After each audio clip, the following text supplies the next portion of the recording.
Okay, we're coming up on 6:20 on Thursday morning. A beautiful start to the day, as you can see by this live look from the Oquirrh Mountain camera.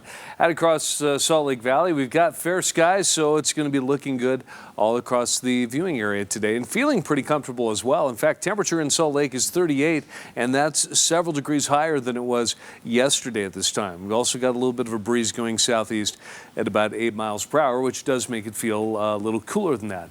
It's right at freezing in Logan, 32, starting out 28 in Price, Green River, as well as Cedar City. It's 23 right now in Milford, and in the far south, temperature in St. George is 40 degrees. Now, high pressure has been dominating the weather all week long. It will continue to do so. It's practically right over us today, not only keeping it dry, but continuing to warm us up. But over the next 24 hours or so, it's going to be drifting off a little farther to the east.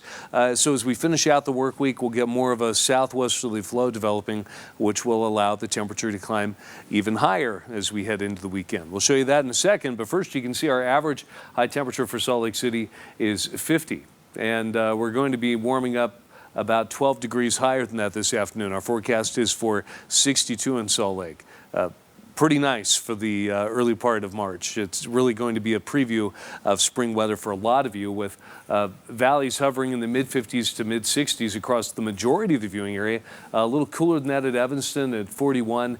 St. George will make it up to 73 degrees this afternoon. 7-day forecast for the most part looking good. Partly cloudy, low 70s in St. George next couple of days. Don't forget the time change this weekend.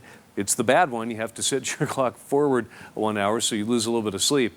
Otherwise, while there is going to be some precipitation over northern and central Utah, in the far south St. George, it'll be partly cloudy, but several degrees cooler behind the storm on Sunday. You'll be in the low 60s, and then you'll have a better chance of wet weather in Utah's Dixie Tuesday night into Wednesday. And for northern Utah, we'll get wind out of the south, 10 to 20 miles per hour. That'll continue next couple of days. That'll help us warm up to 66 tomorrow in Salt Lake.